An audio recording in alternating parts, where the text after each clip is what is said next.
Bonjour les gens, bonjour les gens, tirage astro pour le mois de juillet 2022. Juillet 2022, vous pouvez compléter si ça vous parle avec votre ascendant, votre signe lunaire, votre signe vénusien, si vous le connaissez pour le sentimental. Voilà, voilà, voilà. Nous sommes avec les vierges et c'est parti pour les vierges pour ce mois de juillet. Ok, alors, vierge, juillet 2022.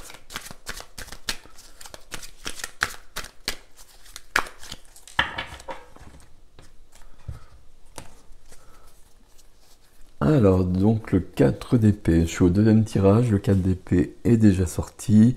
Le 4 d'épée, c'est qu'il y a besoin d'une pause. Il y a besoin de se reposer. On a un reine d'épée derrière, ok. Il y a besoin de se reposer, il y a besoin de se reposer parce qu'il y a des choses qu'on ne voit peut-être pas parce qu'on est dans le feu de l'action ou parce qu'on est trop fatigué aussi. Ok. Alors je prends toutes les cartes. Vous avez une majeure dans votre énergie première. Ça c'est bien.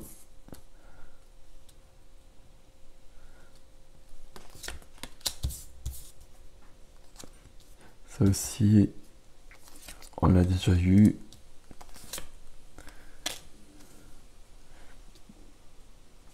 Ok. Alors, il n'y a pas tout, là. Ici, il y a des coupes ici. Ok, d'accord. Ah, bah, oui, il y a des coupes ici, mais même c'est très très bien. Euh, Denier, épée, bâton, et puis une et deux majeures. Est-ce que c'est centré? C'est à peu près centré. Ok. Eh bien, je vous propose, mes amis vierges, de commencer de ce pas. Ok, ok. On a le pape au centre. Alors le pape au centre, c'est une drôle de phrase. Qu'est-ce que ça veut dire? Le pape, c'est la foi. Le pape, c'est la foi, c'est la confiance. Le pape, c'est du long terme. Le pape, c'est ce qui est... alors je dis c'est ce qui est solide, c'est ce qui est ancré, mais ce serait plutôt l'empereur, mais il y a quand même une notion qui vient de là. C'est quelque chose qui est connu. Le pape, c'est aussi la transmission. Il a ses petits moignons, comme souvent, et puis il est en train de leur transmettre du savoir. Ici, c'est positif, évidemment, hein. Le pape qui est là, c'est une notion de foi en soi aussi, et puis d'aller plus loin. Je regarde ici. Cette carte est mystérieuse dans le sens où elle me plaît pas. Mais on va voir, je pense que je vais même en rajouter une ici. Et surtout que là, c'est parfait, quoi. Bon, on va voir. C'est en rapport avec ça, ok. Alors, la reine de denier qui aide ici. La reine de denier, c'est une reine euh, qui est dans l'abondance, comme vous le voyez. C'est une reine c'est la reine de la matière, c'est la reine des deniers, qui est bien ancrée aussi, justement, qui est en connexion avec la terre, la nature, les animaux, avec aussi tout ce qui est concret. Puisqu'on est dans la matière, donc les papiers, les affaires, elle sait gérer tout ça. Mais la reine de denier, c'est aussi quelqu'un qui est très, je vais dire maternel, mais c'est pas un terme que j'affectionne. C'est quelqu'un qui va prendre soin des autres. C'est quelqu'un qui va prendre soin de soi d'abord, parce que sinon ça fonctionne pas. Et surtout, la reine de denier, elle peut le faire. Elle va prendre soin de soi s'il y a besoin. Parce que justement, elle a beaucoup de choses à faire à la reine de denier. Donc elle sait très bien que si elle n'est pas en forme, et si elle ne prend pas soin de soi d'abord, enfin, vous voyez ce que je veux dire, elle va pas y arriver. Donc elle fait attention à tout ça, elle est très très ancrée tout simplement la reine de denier. Mais ça ne l'empêche pas, et bien au contraire, ça l'aide beaucoup à être dans une belle lumière, dans une lumière d'amour pour les autres aussi. Donc ça c'est très bien ici. Qu'est-ce qu'on a juste à côté? Et puis je vais vous faire une synthèse de tout ça après, hein, vous inquiétez pas. Qu'est-ce qu'on a à côté dans ce qui est freiné? Euh, on a des défis à relever. Ici, on a des défis à relever, on a des choses à affronter aussi. Mais c'est freiné parce que c'est peut-être pas le moment. Et on va peut-être le voir ici. Il y a une notion on a l'ermite ici qui répond au pape. Il y a une notion de sagesse à trouver en soi, qui va se trouver par la foi. Alors, la foi, c'est un terme vaste, hein, et derrière cette notion de foi, vous allez mettre ce qui vous correspond à vous. Mais il y a quelque chose à trouver ici. Et visiblement, par la suite, alors je ne sais pas si c'est par la suite, je dis ça parce que c'est freiné ici. Mais on a ça qui résonne avec ça. Je vais vous expliquer davantage, ne vous inquiétez pas. Mais il y a un défi à relever. Il y a un petit truc ici. Ok, d'accord.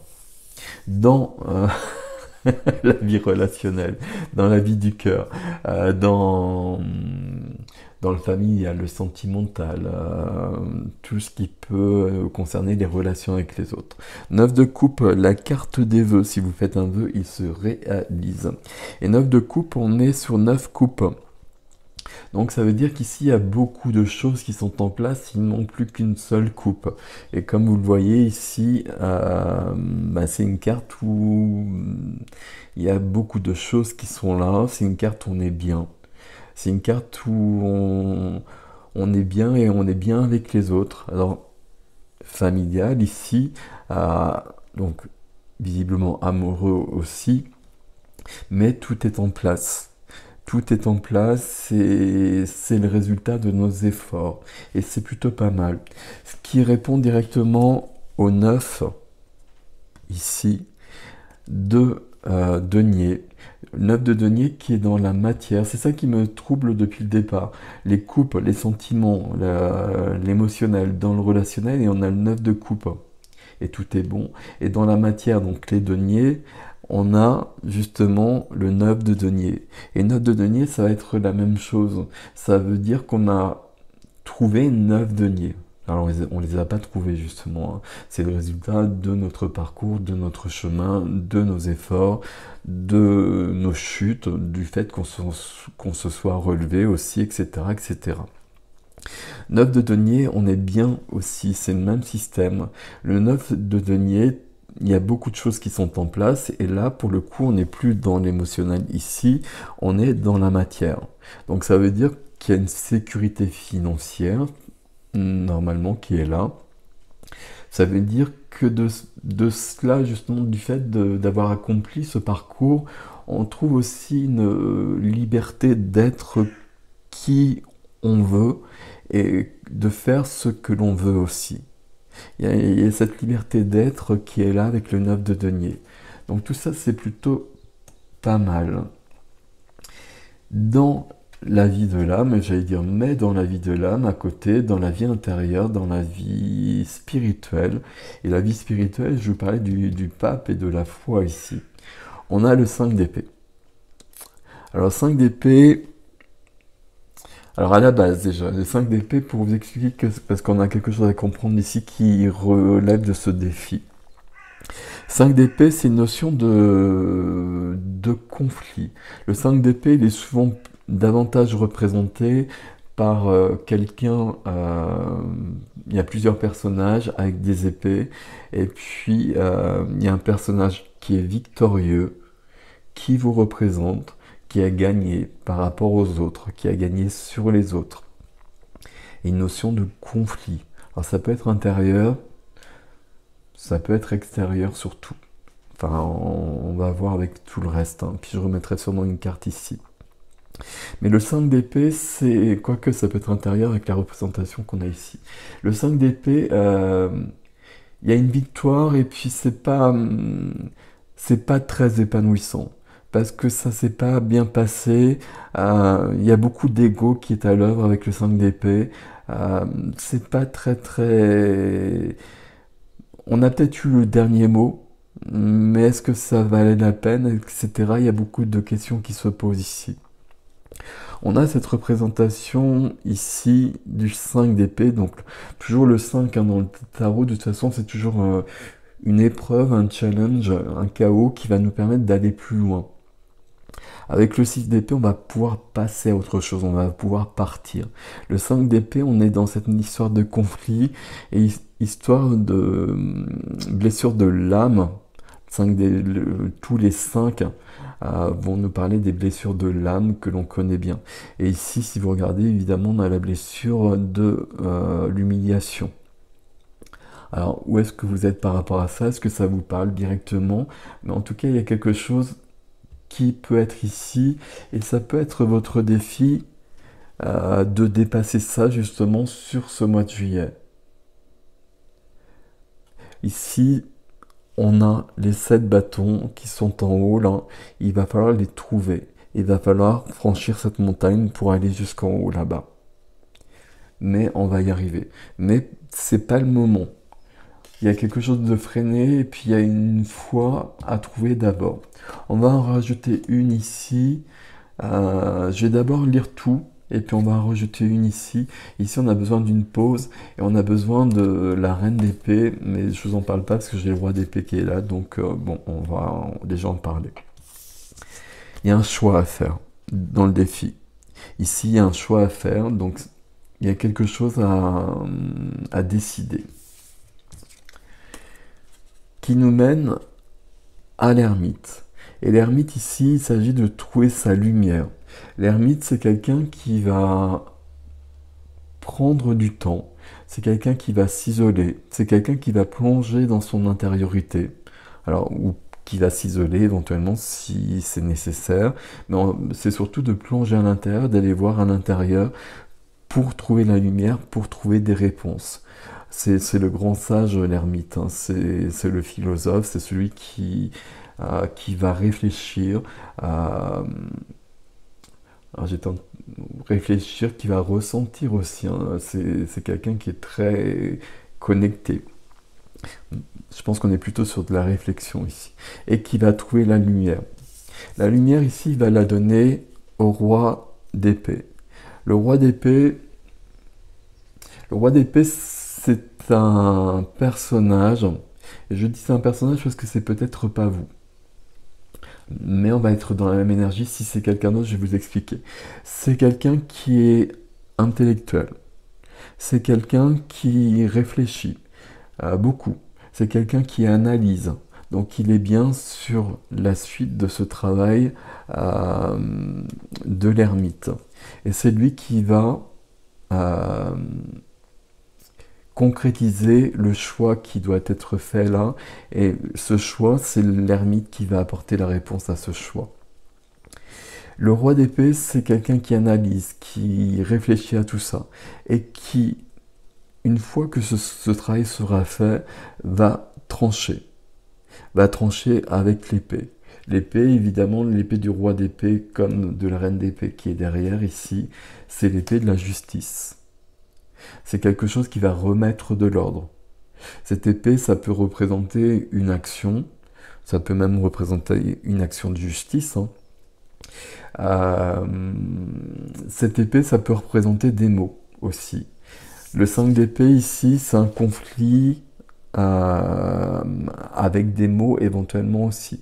Mais par contre, on n'est pas du tout sur la même énergie. Ici, c'est souvent nécessaire, mais j'allais dire c'est mal fait. C'est pas tout à fait juste de dire ça comme ça, mais c'est dans le feu de l'action. Il y a des phrases qui sont dites qui sont peut-être malvenues, etc. Il faut rectifier des choses souvent après. Le roi d'épée, en revanche, s'il y a quelque chose à dire, il va le dire et tout sera exprimé de la bonne manière. Donc le roi d'épée, ça peut être votre énergie à vous, que vous trouvez dans la suite ici, mais ça peut être l'ermite qui va vous dire il y a une situation à rectifier et il y a besoin en effet que la justice, d'une manière ou d'une autre, entre en jeu. Et dans ces cas-là, le roi d'épée, ça va être quelqu'un qui sera lié à la justice, ça va être un avocat, Ça va être un juge, quelque chose, quelqu'un de cet ordre-là. Ok, ok, ok. Besoin de prendre soin de soi, hein. Et besoin de prendre soin de soi, peut-être que pour prendre soin de soi, 3 fois, il y a besoin que d'une intervention extérieure ou besoin en tout cas d'affirmer quelque chose et de trancher. Ok. On va remettre une carte sur ce 5 d'épée que j'aime pas trop ici dans la vie de l'âme, notamment. Ce qui me surprend, c'est vraiment cette notion, euh, je vais dire épanouissement ici, dans les deux domaines concrets de notre vie, la vie du cœur, la vie de la matière. Ici, les relations, ici, tout ce qui est financier, tout ce qui est matériel, tout ce qui est activité, tout ce qui est professionnel. Et là, il n'y a pas le souci que je cherche en fait, parce que visiblement, il y a quelque chose à rectifier, il y a une foi à trouver, il y a un défi à relever. Mais avec ces 2 9, il n'est pas là. Ou alors, peut-être qu'il faut le relever justement pour arriver à ces 9 là. Alors c'est pour ça qu'on va demander une autre carte sur ce 5 d'épée. Alors là, il y en a 3, ça fait trop de cartes, s'il vous plaît.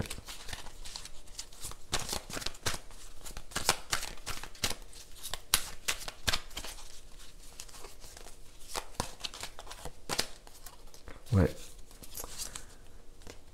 Alors, il y a le diable qui est là. Donc c'est pas... Voilà, c'est très logique. Le diable, qu'est-ce que c'est? Le diable, c'est quelque chose qui vous soumet. Alors, quelque chose qui vous soumet, quelque chose qui vous enferme, comme vous le voyez ici. Ce qui enferme visiblement ce personnage, bah, c'est une addiction. Donc c'est souvent le cas, le diable, hein, c'est quelque chose de cet ordre-là. C'est quelque chose qui va nous enfermer en nous. Il y a un lien qui est pas bon. Donc un lien vers un produit peut-être, un lien vers un lieu, vers une activité, un lien vers une personne.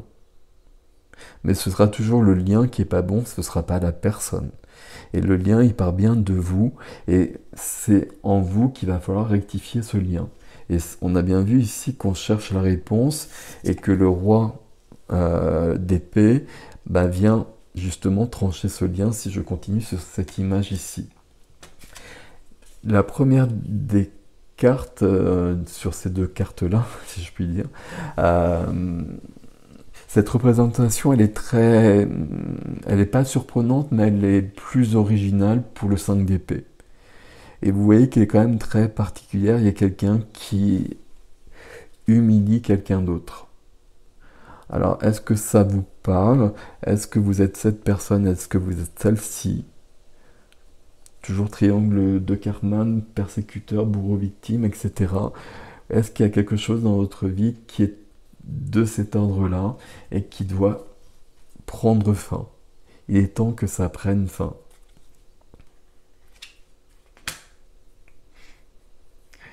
Alors, c'est le fait que ça prenne fin, c'est cette décision qui est là. Je regarde parce que je suis vraiment perturbé par ce fait qu'on ait 2 cartes ici qui nous disent qu'ici c'est ok. Donc ça veut dire que c'est bien dans votre vie intérieure. Qu'il y a bien, alors que visiblement à l'extérieur, alors on va voir sur l'extension ce qui vient, mais que là tout est bon. Mais que dans votre vie intérieure, il y a quelque chose qui dysfonctionne. Qui dysfonctionne parce qu'il y a une blessure de l'âme qui est à l'œuvre, qui se concrétise peut-être d'une manière concrète, par une addiction, c'est possible. Et ici, on fait le choix de relever ce défi. On fait le choix de relever ce défi et on peut le faire parce qu'on va avoir la foi en soi déjà à la base, et parce qu'on vise le long terme. On veut changer quelque chose parce que même si, alors peut-être que ça ne nous empêche pas de créer une vie ok, là ça nous fait du mal à l'intérieur, c'est quelque chose qui est vraiment présent. Sur ce mois de juillet, on peut vraiment échapper définitivement à ça. Et on retrouve le 4 d'épée. Alors pourquoi on retrouve le 4 d'épée? Puisque j'ai changé le jeu, mais je crois que c'était celui-là qu'on avait tout à l'heure en dos de deck déjà. Le 4 d'épée, faire une pause, prendre soin de soi, et faire une pause parce qu'on a besoin de voir les choses sous un autre angle. On a besoin de voir ce qu'on ne voyait pas avant. Et pour ça, il faut s'arrêter. Il faut s'arrêter pour avoir une meilleure vue d'ensemble. Le 4 d'épée, il peut vouloir nous dire aussi qu'on n'a pas très envie de regarder tout ça et d'affronter ce qu'on doit affronter. Là, il y a quelque chose à l'œuvre. Il y a le diable qui est là. C'est un tirage qui est très positif ici. Là, il y a vraiment une blessure qui est très, alors je vais dire qui est très importante, on va pas dire ça comme ça, mais qui est très à l'œuvre, à mon avis, qui est présente depuis longtemps. Et là, vous pouvez vraiment y mettre fin. Donc ça vaut vraiment la peine. Visiblement, ça reste un choix. Et c'est toujours un choix de toute façon, bien évidemment. Mais là, l'univers vous encourage et puis vous envoie beaucoup de choses pour que vous puissiez régler ça. Et c'est peut-être pour ça que ici, dans les deux domaines, on vous dit que tout est sous contrôle et que tout va bien. Avec du 9 de coupe et du 9 de denier qui sont exactement où il faut qu'elles soient, ces cartes, ben ça veut dire que tout va bien ici. Alors c'est peut-être pas le cas, mais justement on vous dit peut-être ici on s'en occupe, occupe-toi de ça ici toi. Et puis je pense que, alors vous me direz dans les commentaires, mais je pense que cette représentation, ça doit... regardez cette représentation justement qui est particulière. Voyez comment elle résonne en vous. Et voyez si ça réveille, si ça réveille quelque chose en vous de particulier. Et peut-être quelque chose qui vous enferme comme ça. Et qui vous a amené sur des chemins qui étaient peut-être pas les bons à un moment donné, et peut-être actuellement encore, évidemment, aujourd'hui. Et dans ces cas-là, il est vraiment temps d'y mettre fin. Et là, c'est vraiment possible, et donc ça vaut la peine. Il y a une grande liberté, il y a...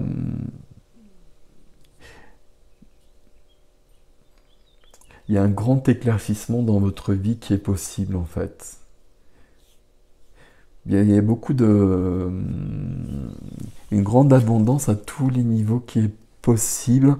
Et c'est comme si on réglait un gros dossier qui est dans un coin depuis longtemps et qu'on connaît, qu'on sait gérer, qui nous pose des soucis. Pour autant, mais on sait gérer. Et ça, ça ne nous empêche pas de vivre au quotidien. Alors peut-être s'il y a une addiction qui est forte, mais normalement, je pense que ça ne nous empêche pas de vivre au quotidien, mais c'est quand même lourd. Et là, vraiment, sur ce mois de juillet, on dit, enfin, notre ami le tarot nous dit que là, ce serait bien de regarder ça de près et que là, l'univers vous offre les forces qu'il vous faut pour dépasser tout ça. Alors, on va voir ce que nous dit l'extension, on va voir si on a plus de détails ici, on va voir aussi, pardon, ce que vient, les cartes qui viennent sur ces deux neufs. Peut-être que ça expliquera un peu les choses ici, ou pas, comme d'habitude. Voilà, voilà mes amis vierges. Pour l'extension, donc vous avez l'adresse dans la barre d'information comme d'habitude. Je vais la faire tout de suite si vous souhaitez me retrouver. Et puis, sinon, je vous souhaite un beau mois de juillet. Pensez à tout ça. Si ça résonne, là, il est temps de relever ce défi-là. Pour se libérer vraiment de ça maintenant. Voilà mes amis vierges. Prenez soin de vous. Merci de liker, de vous abonner. Vous savez que c'est important pour moi, pour la chaîne. Grand merci à vous. Prenez soin de vous et je vous dis à bientôt.